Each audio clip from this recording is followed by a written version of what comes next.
Hai geng, tolong subscribe, like, komen dan share. Hamba manfaat tu ang. Okey geng, aku ada layan video Raja Petra di YouTube dia, di channel dia. Dia mengatakan, dia ada cerita lah kata ya negeri PAS, negeri yang diperintah oleh PAS menerima Islam, menerima undang-undang Islam. Dia kata Kelantan, Terengganu, Kedah menerima undang-undang Islam. Lepas tu pula hanya Penang, Selangor kira tak menerima undang-undang Islam. Hampa maksud dia.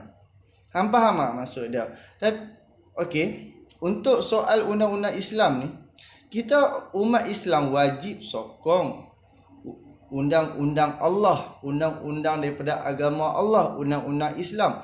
So, majoriti rakyat Malaysia ni pernah sangat-sangat memberi peluang kepada parti PAS dan memberi peluang dan mengundi parti PAS, memberi sokongan kepada parti PAS. Dan setelah parti PAS ada di dalam kerajaan, adakah parti PAS berusaha? Dulu PAS kata dia kingmaker babe. Dulu parti PAS ni, Tuan Ibrahim Tuan Man cakap, kita perlu jadi kingmaker. Kalau macam kalau macam kerajaan gabungan tu tak mau ikut cakap-cakap PAS, kita boleh tarik diri, kita boleh tarik sokongan. So, sewaktu 31 bulan parti PAS ada di dalam kerajaan, adakah parti PAS buat seperti apa yang parti PAS duk janji, duk kata melalak, terguling sana, terguling sini? Adakah parti PAS buat? Asbab PAS ada di dalam kerajaan lah, dan judi daripada 8 naik ke 22. Asbab itulah rakyat menolak parti PAS. Asbab kemajuan yang tak ada kemajuan di Kelantan, sebab itulah rakyat tolak parti PAS di negeri-negeri lain. Untuk pengetahuan hampa, rakyat-rakyat yang duduk di bandar, rakyat-rakyat yang duduk dekat bandaraya, di ibu kota ataupun ibu daerah, ibu daerah kalau macam daerah-daerah dekat belah-belah bandaraya, memang akan rasa. Dan kalau ibu-ibu daerah di kawasan-kawasan pendalaman, di kawasan-kawasan luar bandar, dia kurang rasa. Dia kurang rasa apa? Kos sara hidup tu. First kali, permulaan sekali kot mana pun, kos sara hidup. Kos sara hidup ni lah menentu kerajaan mana yang rakyat nak pilih. Kalau kos sara hidup tinggi, kerajaan apa yang memberi kos sara hidup tinggi, of course rakyat akan tolak.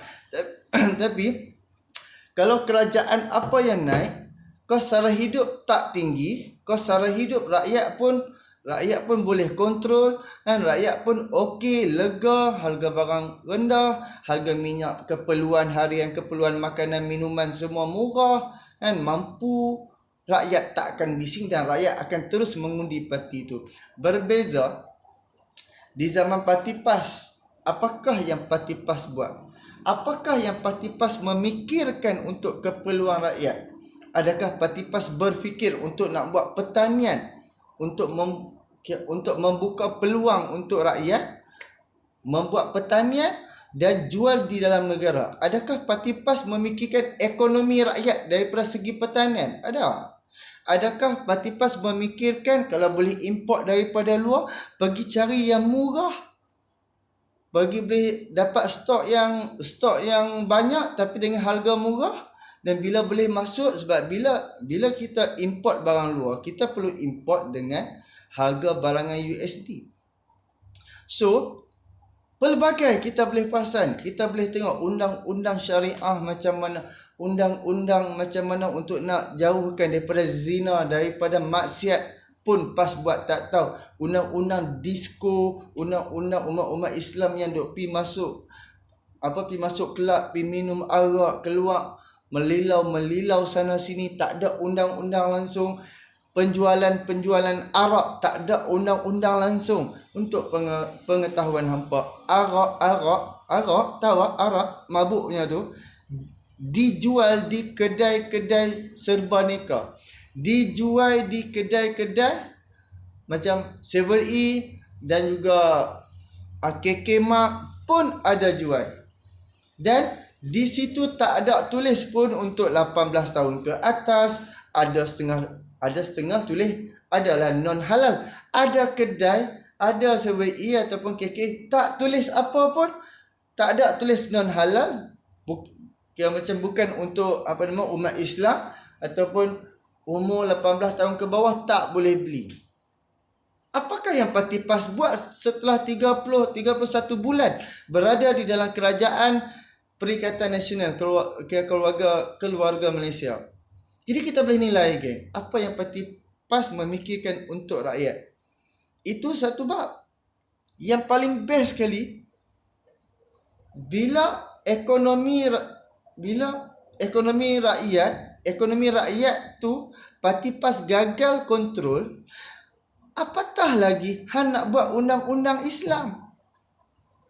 Apa yang ku faham, bila ekonomi rakyat okey, stabil, peratus kemiskinan dapat dikurangkan, ekonomi rakyat semua okey, waktu itulah hang buka agama, hang buka jalan-jalan untuk kembali ke agama ke, untuk hang nak buat ceramah-ceramah agama ke apa.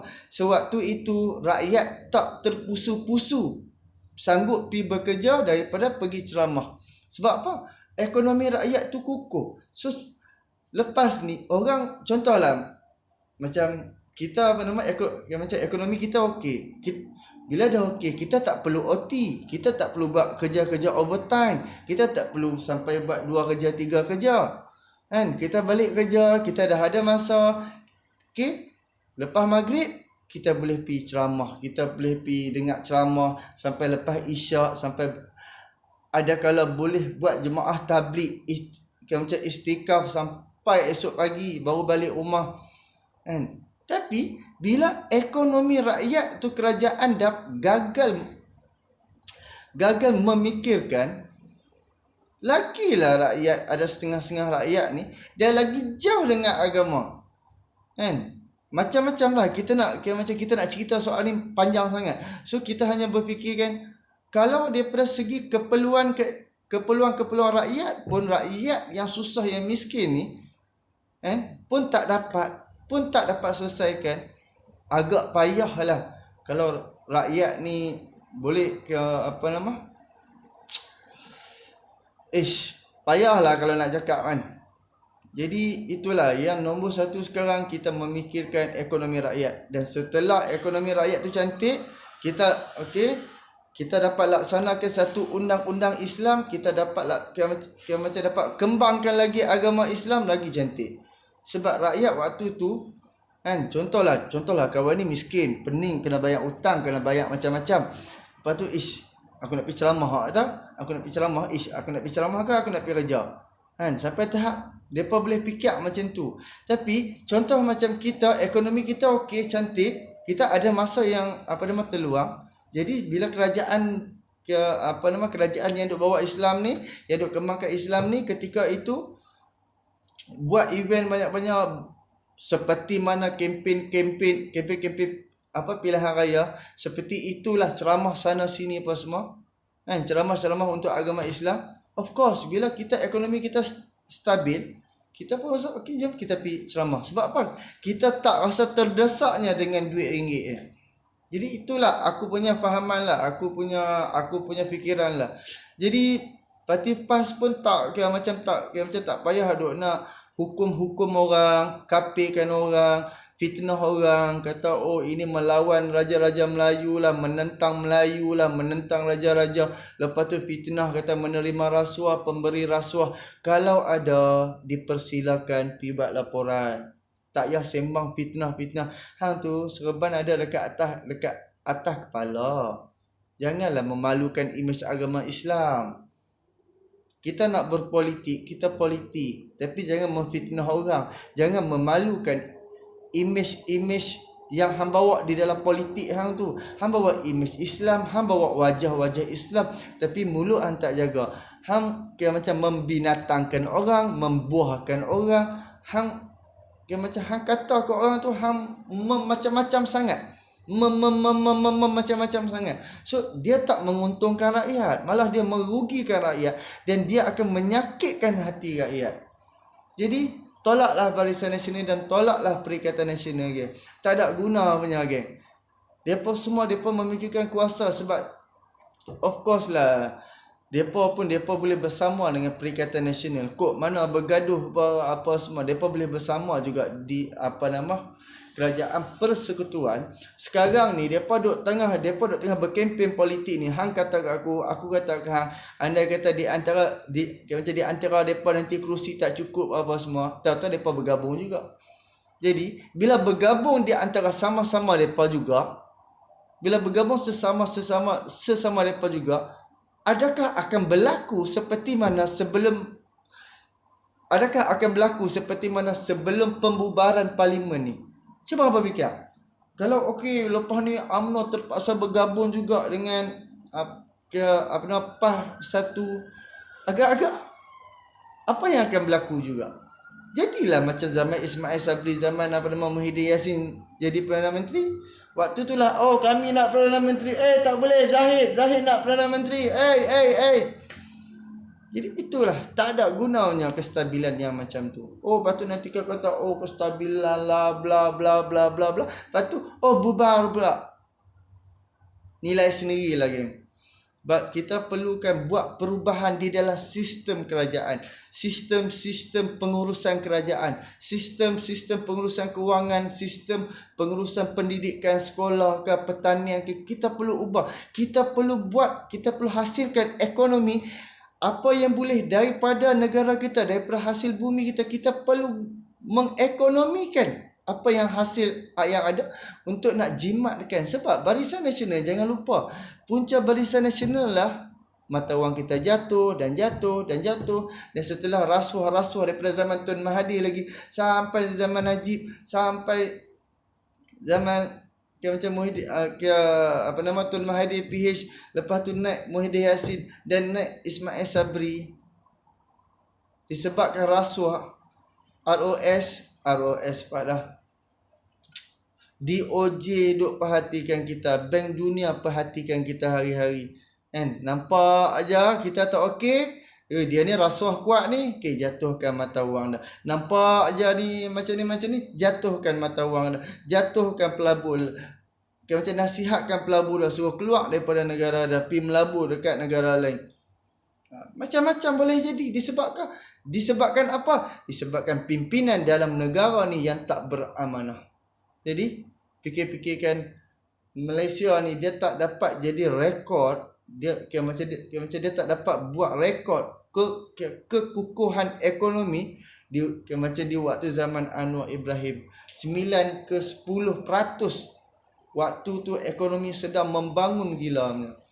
Tahu-tahu Anwar Ibrahim tahu, oh hampa selama ni hampa duk rasuah, hang duk ambil duit ni, hang duk bagi duit dekat anak hang sehingga anak hang boleh jadi billionaire punya, kan? Sehingga anak-anak hang semua kaya-kaya, bilion punya, kan? Kawan-kawan hang, koloni-koloni hang semua kaya punya, di antara Perdana Menteri hinggalah menteri-menteri hak ke berapa ni, Anwar Ibrahim sendiri cakap gaji dia paling kecil walaupun dia menguruskan dua kementerian Kewangan dan Timbalan Perdana Menteri, 2 jawatan.